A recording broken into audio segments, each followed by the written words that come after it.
Thank you so much for joining us for CBN NewsWatch. I'm Ephraim Graham. Ahead today, the growing crime wave across America. We'll take a look at just how bad it's gotten and how it's affecting the nation's capital and what leaders there are trying to do about it. The 2024 presidential race, where do the candidates stand and how will former President Donald Trump deal with his ongoing courtroom battles? We'll take a look. Israel and South Korea, two countries both born in 1948, now economic and political powers looking to build closer ties for the future. And despite the decline in religious beliefs in America, it is a growing wave of faith building across the country. We're going to take a look at that question. We'll hear from one author who says the answer is yes. All those stories and more today on CBN NewsWatch. This is CBN NewsWatch. We begin this half hour with the growing wave of crime across America in the last few years. Turning on the evening news or scanning the headlines of your paper, it is hard to miss. Crime dominating the headlines. The Council on Criminal Justice says over the last 4 years, violent crimes in the country have become more common. In the first half of this year, the U.S. had 24% more murders than the same time frame in 2019. And car thefts are also skyrocketing, an astounding 104% over 4 years. The cost of crime is also increasing. Tech group MoneyGeek recently broke down FBI data to determine how costly criminal activity can be. The most recent numbers show crime cost cities an average of more than $1,800. That is up $100 from the previous year. In the nation's capital, some D.C. council members say it is a state of emergency. Compared to 2022, Washington has seen a 37% increase in violent crime this year, and many of the victims are children. CBN's Caitlin Burke brings us this look at what leaders are doing to address the problem. The D.C. Council recently passed emergency legislation aimed at addressing the surge in crime by making it easier to detain criminals ahead of trial. The bill also imposes more serious penalties for certain crimes and expedites court cases involving child victims. When we have members of our community being shot and killed at rates that we haven't seen for 20 years, that's an emergency, period. Since this time last year, homicide rates are up 20%. There's been a 60% spike in robberies and a 30% increase in sex abuse.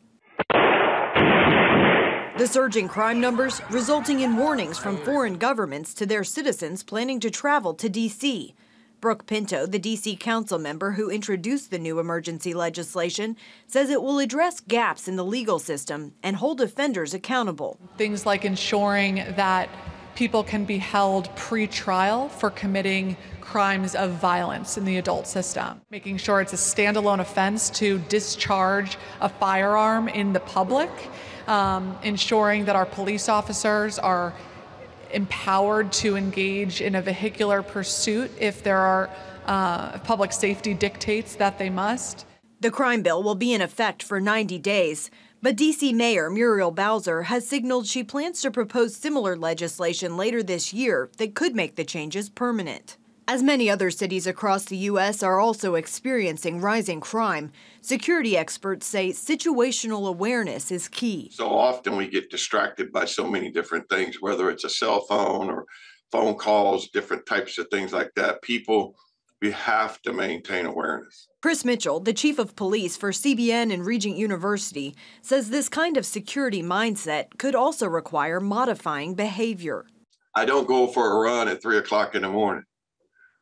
I go for a run at 8 o'clock in the morning when it's light outside, or even at dawn when it's light. But then, even then, I have to look at where am I going? A lot of those things, I just have to maybe modify some of my normal behaviors. Well, I felt safe before. It doesn't mean that I'm not safe. It just means that I need to be more aware of the fact that there is a lot of crime. Chief Mitchell says if you become a victim of a crime, it's important to do what you need to get out of this situation and into a more public area. If you witness a crime, first, make sure you don't put yourself in danger, but if you can render aid safely, do so and immediately call for help. Caitlin Burke, CBN News, Washington. Crime is highly likely to be a key issue in next year's presidential election, and the race for the White House is heating up just 5 months from the first state primary. Former President Donald Trump is leading by a wide margin in the polls, and he is trying to stay out of the courtroom so he can remain on the campaign trail. Trump continues to say the 2020 election was stolen. And although Florida Governor Ron DeSantis told NBC News Trump did lose the election, many of the former president's opponents don't confront him on his claims, allowing him to cement his position as a frontrunner in next year's GOP presidential primary. CBN's Hillary Powell is on the story. Speaking before hundreds, 7 GOP hopefuls kept silent on Donald Trump's mounting legal cases during Iowa Representative Ashley Henson's barbecue over the weekend. The candidates focused instead on presenting themselves as better alternatives to President Joe Biden. Biden's policies have failed this country. We need to go a different direction. Here's our vision to reverse American decline. If that is the choice, we are going to win, and we are going to win across the country. If the election is a referendum on other things that are not forward-looking, then I'm afraid that Republicans will lose. At a recent state Republican event in South Carolina, former President Donald Trump addressed new federal charges against him, arguing opponents are bringing the charges for political reasons. The fake charges put forth by the Biden sham, we call it a sham indictment, and the man that's doing it, I really believe he's mentally ill.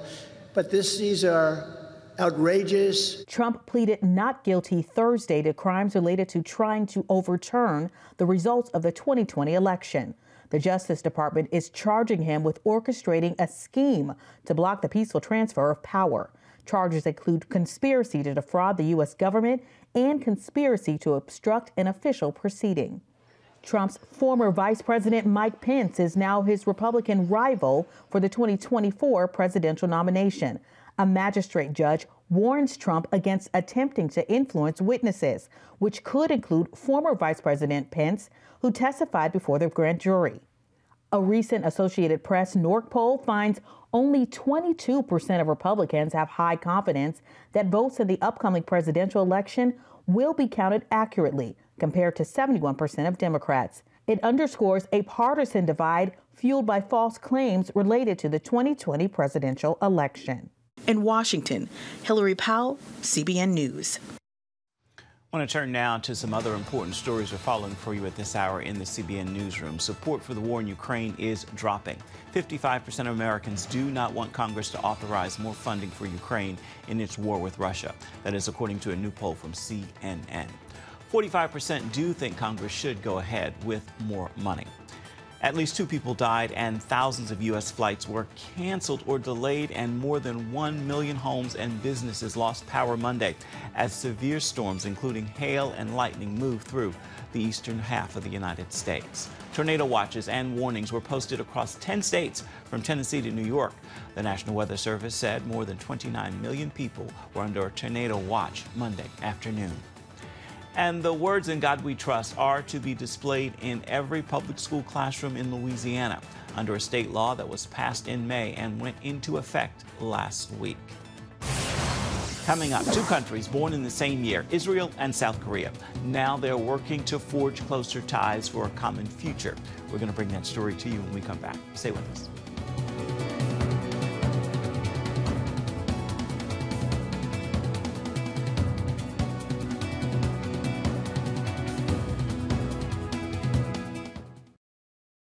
Download the CBN News app, 24/7 news from a Christian perspective at home or on the road. One place for all of your news. Breaking news alerts. Set daily prayer goals and pray for news stories. Read the most important news and watch CBN News Channel live. CBN News, because truth matters. Go to cbnnewsapp.com to get the app today. Israel and South Korea share a similar history, with both being founded in 1948 and becoming economic and political powers. As CBN Middle East Bureau Chief Chris Mitchell reports from Seoul, there are also efforts underway to form a closer future between the 2 countries. This is the Korean-Israel One Summit, known as KION, a new venture designed to bring these 2 nations closer together. Ambassador Danny Ayalon, Former Israeli ambassador to the U.S. is co-president. I was asked to join KION, and the moment I heard about it, I was captivated. I admired the vision. And we have here a real powerhouse here in some churches of Korea that really organize together to create this organization, understanding that there's still a void to be filled in this natural alliance that should exist between the governments. The former Prime Minister of South Korea is also a co-president. Korea is very much concerned about future policy, future strategy right now. Israel, as I understand it, is a very innovative and forward-thinking country. So there are a lot of areas where we can cooperate, and I think we can cooperate a lot, especially in the area of ICT and science and technology. Also, I'm a Christian, so there are already a lot of ties in that regard, and I look forward to more exchanges and cooperation through that. Israel's ambassador to South Korea, Akiva Tor, says while the two countries share good relations, they could be much better. He says they've been dating for a while, but it's time to get married. There's huge potential in this relationship because we've got these very dynamic economies. Korea is an amazing, dynamic country here in East Asia. And Israel's economic engagement with this part of the world is, I think, Israel's economic future. Tor sees the country's Christian community playing a major role in the relationship. The view of many devout Korean Christian leadership is that there is a special relationship between Korea and Israel with the Jewish people. And that gives a lot of promise for how we can move this forward. Deputy Mayor Flor Hassan Nahum represented the city of Jerusalem. We understand the Korean love for Jerusalem and the state of Israel. And in the new world order that we have, where the world has been divided between countries that want peace and prosperity and countries that want destruction and radicalism, that we all know that Israel and Korea are on the same side. And so strengthening relationships, strengthening the economy between us, trade, that should be a priority for both countries. Nahum hopes South Korea will follow the example set by the U.S. and other nations. And one of my calls to action was that I hope the government of Korea consider moving the embassy, like the United States has done, to our capital, Jerusalem, because it doesn't matter what will happen in any future peace deal that we all pray will come, Jerusalem will remain the capital of the state of Israel and the Jewish people. Ambassador Ayalon believes the two nations share a natural alliance. KION is spelling out exactly what the natural alliance means. And this is what we're doing here. This is what we will do in a follow-up conference in Jerusalem. And the idea is to bring together high-level officials of the governments also to be exposed firsthand to what we do and what the potential is and why it is very much expedient for the two countries to work together and to establish this formal relationship sooner than later. Chris Mitchell, CBN News, Seoul, South Korea.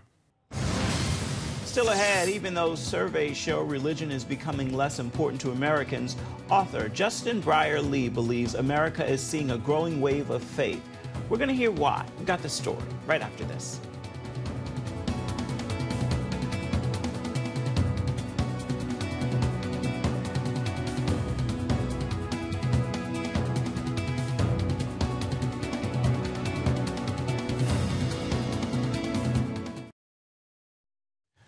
The importance of religion in the lives of Americans is on the decline. That is according to a report from the Public Religion Research Institute.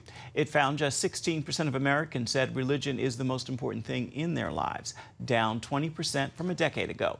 But author, speaker, and broadcaster Justin Brierley is convinced we are witnessing a growing wave of faith. He outlines the rising of a new conversation about Christianity and this search for meaning. He joined this week's Prayer Link program on the CBN News Channel to explain.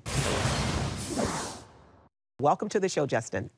Oh, thank you so much for having me. It's great to be with you. So first of all, given what we're hearing about the decline in the importance of religion, dwindling church attendance, you say there's actually a rebirth in belief in God. Talk about that. That's right. Yeah, well, the statistics you've quoted are absolutely correct. And they're even more so in the UK, where I'm from. We've seen the increasing decline of church-going, the number of people who profess Christian faith of any kind. But I don't think those statistics tell us the whole story. I've been hosting conversations between Christians and non-Christians for over a decade and a half. And what I've noticed is that the conversations have changed a lot in the last several years. So you had this phenomenon called the New Atheism in the 2000s and 2010s, which was really this very anti-religious form of atheism. But actually, that has really dwindled. In many ways, it's in the back mirror now. And I think people are a lot more open, interestingly, in my conversations now with secular intellectuals than they ever have been to the Christian faith. I think people are realizing you can only run on that story of materialist atheism for so long before it stops giving you any answers. And in my conversations, I'm finding a lot more people now opening up to the idea that there may be more. And so I'm kind of trying to chart that new sense of this rebirth of belief in God in this new book. That's amazing, because you also talk in your book about people are really searching for meaning in life.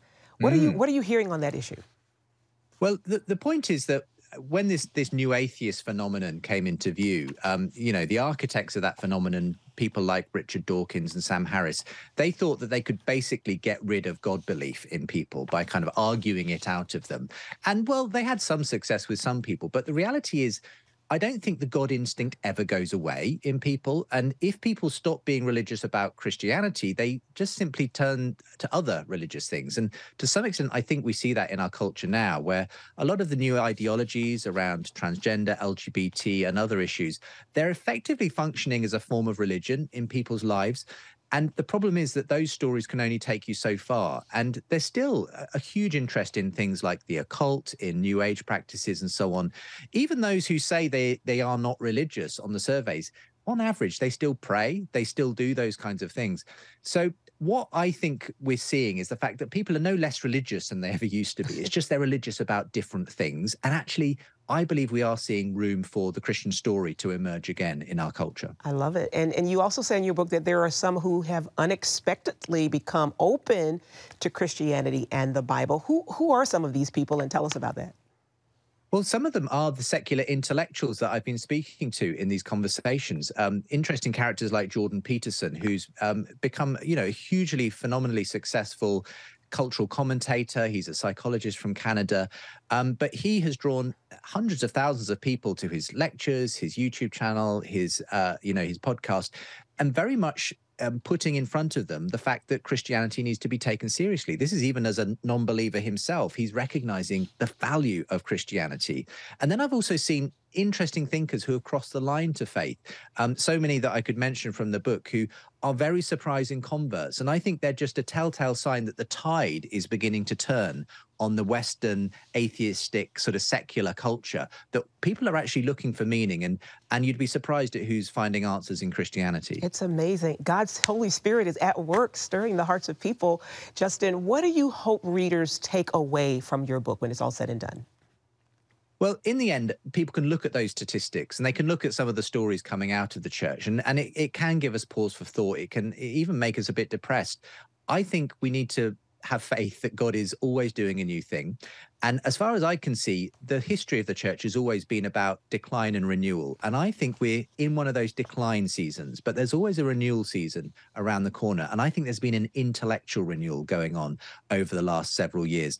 And so I'm excited about that. And if you want to find out more about it and ask, how do we engage with that as a church? That is what this book is for, the surprising rebirth of belief in God. Excellent. And as a pastor, my husband and I, we're certainly going to tune into this book to get the answers that you outlined so greatly. Justin, it's called The Surprising Rebirth of Belief in God, Why New Atheism Grew Old and Secular Thinkers Are Considering Christianity Again.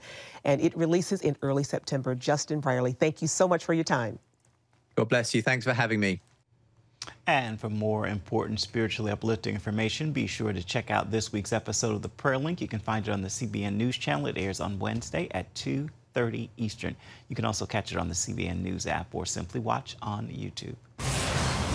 Coming up, the movie Jesus Revolution was a box office success in theaters earlier this year, and now it's a hit once again where people can watch it in their homes, and it could reach a new audience. We're going to bring you that story when we come back. Stay with us.